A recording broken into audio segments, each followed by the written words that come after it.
Assalamualaikum warahmatullahi wabarakatuh. Bismillahirrahmanirrahim. Alhamdulillahilladzi farada alaina siyam fi Ramadan. Wassalatu wassalamu ala sayyidina Muhammadin sallallahu alaihi wasallam wa ala alihi wa ashabihi wa man tabi'ahu ila yaumit tamam. Qala rabbi shrah li sadri wa yassir li amri wa hlul 'uqdatam min lisani yafqahu qawli, amma ba'd. Para kaum muslimin yang dirahmati Allah Subhanahu wa taala, alhamdulillah, puji syukur kita aturkan kehadirat Allah Subhanahu wa taala. Kita sudah memasuki bulan Ramadan di mana kita diwajibkan untuk berpuasa di dalamnya. Mudah-mudahan kita mendapatkan keberkahannya dan sesuai dengan tujuan dari berpuasa di bulan Ramadan, salah satunya adalah la'allakum tattaqun, semoga menjadi orang yang bertakwa kepada Allah Subhanahu wa taala. Pada kesempatan ini saya akan menyampaikan judul keutamaan berpuasa. Berpuasa seperti yang kita ketahui adalah melakukan niat di malam hari, kemudian imsaku anil mubtilati, menahan diri, imsak, menahan diri dari hal-hal yang membatalkan puasa, minal fajri ila ghurubis syamsi, mulai dari fajar sampai terbenamnya matahari. Di situ tidak ada perbuatan, di situ tidak ada ucapan, makanya para ulama menyebut puasa ini sebagai ibadah salbiyah, ibadah negatif.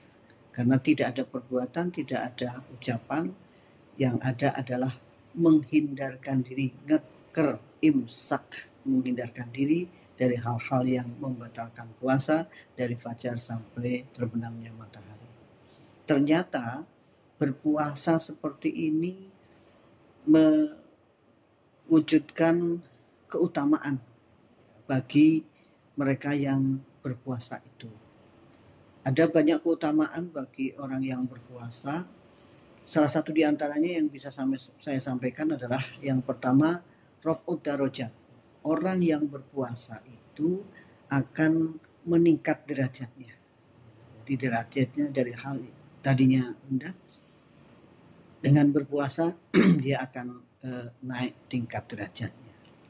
Paling tidak sebagaimana dikemukakan oleh Allah, derajat ketakwaannya. Mudah-mudahan ini yang menjadi bagian dari ibadah puasa kita di bulan Ramadan tahun ini.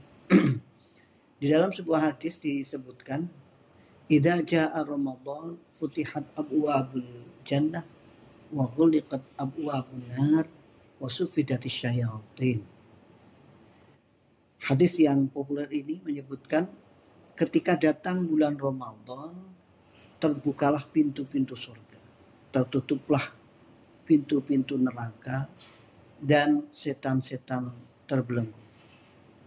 Imam Izzuddin As-Sulami dalam kitabnya Maqasidus Shaum menyebutkan bahwa Futihat abwabul jannah, terbukanya pintu-pintu surga ini adalah simbol dari terbukanya ketaatan kepada Allah. Taksirut ta'ah di situ. Terbukanya ketaatan, terbukanya ibadah, di mana bulan puasa ini motivasi untuk beribadah itu sangat besar, sangat kuat. Mulai dari pagi, mulai dari sahur, kemudian siang hari sampai malam hari kita qiyamul lail dan seterusnya. Kemudian yang kedua, wa ghuliqat abwabun nar, dan tertutup pintu neraka, merupakan simbol qillatul ma'asi, kata Imam Izzuddin itu. Jadi semakin berkurangnya maksiat. Ya, ini istimewa. Kenapa disebutkan berkurang? Karena meyakini, Imam Izzuddin meyakini bahwa manusia tidak bisa lepas dari dosa dan kesalahan. Makanya yang bisa adalah dikurangi, bukan berarti dihilangkan sama sekali. Gitu. Kemudian yang ketiga, wasufidati syayatin, setan-setan terbelenggu, maksudnya adalah hilangnya kewaswasan pada diri orang yang berpuasa. Was-was dari godaan-godaan setan ini, karena setannya terbelenggu. Makanya dia yakin dengan ibadahnya mulai dari pagi sampai malam bahwa ibadahnya ini adalah meningkatkan derajat ketakwaannya dia. Itu yang pertama. Kemudian yang kedua, wa kasrus syahawat. Ya. Kasrus syahawat itu adanya pengendalian syahwat. Orang berpuasa ini keutamaannya syahwatnya atau nafsunya itu terkendali. Sebagaimana hadis Nabi, ya maksal sabab man istata'a minkumul ba'ata falyatazawwaj. Wa may lam yastati fa alaihi bisawm fa innahu lahu wijah. Ini ada tuntunan dari Rasulullah, wahai para pemuda yang sudah mampu, maka menikahlah. Tetapi apabila tidak mampu, belum mampu, maka berpuasalah. Karena berpuasa itu dapat mengendalikan hawa nafsunya. Di situ disebutkan fa innahu wija, membuat mata terpejam. Gitu. Jadi orang yang berpuasa ini dalam keadaan haus, lapar, tenaganya berkurang dan sebagainya, sehingga nafsunya bisa terkendali, bisa lebih terbawa dengan hal-hal yang baik, sehingga nafsu ini bisa tertekan. Itulah salah satunya dari keutamaan berpuasa ini, mengendalikan nafsu para orang yang berpuasa ini.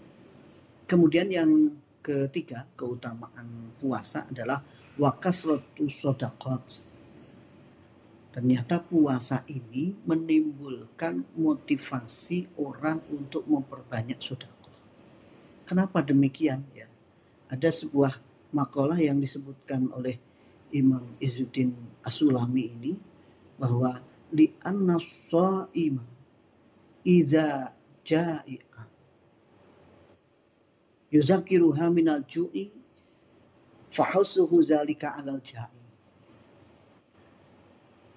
Seorang yang berpuasa itu ketika dia merasakan lapar, ini mengingatkan dirinya tentang laparnya ini bisa dirasakan oleh orang lain. Jadi penderitaan kelaparan orang lain itu bisa dia rasakan. Fahasa zalika ila it'amil ja'i. Maka perasaan lapar itu sesuatu yang memprihatinkan, sesuatu yang menyedihkan. Ini mendorong dirinya itu untuk kemudian ikut mengentaskan. Jadi dalam penjelasannya memang ada dua. Orang itu kalau merasa lapar, merasa dahaga, itu bisa muncul dua sikap. Yang pertama bisa jadi dia egois. Udahlah, yang penting saya selesai laparnya, selesai dahaganya, ya saya makan, saya minum secukupnya. Nah, ini namanya anak masih kecil gitu ya. Karena ketika kecil kita setelah buka puasa itu apapun dimakan, apapun diminum gitu ya.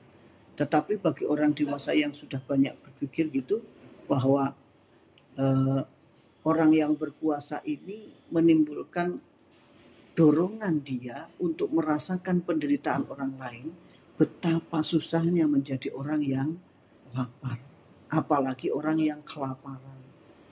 Karena bedanya orang kelaparan dengan orang yang puasa itu, kalau orang yang puasa itu lapar hanya waktu tertentu karena dia punya jangkauan waktu nanti akan berbuka. Tetapi orang kelaparan itu sama sekali tidak punya bayangan kapan dia makan dan sebagainya. Ini yang kalau kita resapi dalam-dalam, seperti yang terjadi di saudara kita yang ada di Palestina, Masya Allah. Nah, kalau orang kemudian bisa merasakan penderitaan ini, maka Dia kemudian yang kedua sikapnya adalah mendermakan. Kemudian mendermakan sebagian rezekinya untuk diberikan kepada orang yang lapar ini, orang yang berpuasa ini, kemudian dia berikan. Makanya kemudian orang yang berpuasa mendorong orang untuk berderma lebih banyak, bersedekah lebih banyak, karena dia sudah merasakan bagaimana penderitaan orang yang lapar. Tiga hal ini jadi merupakan jadi keistimewaan puasa. Mudah-mudahan puasa kita yang pertama diterima oleh Allah, dan kemudian yang kedua dapat meningkatkan derajat kita dan bisa mendorong pada perbuatan-perbuatan yang baik, perbuatan yang kembali kepada diri pribadi maupun perbuatan sosial kesalehan di hadapan Allah dan di hadapan manusia. Demikian yang bisa saya sampaikan. Allahumma muwaffiq ila aqwamit thoriq. Wassalamualaikum warahmatullahi wabarakatuh.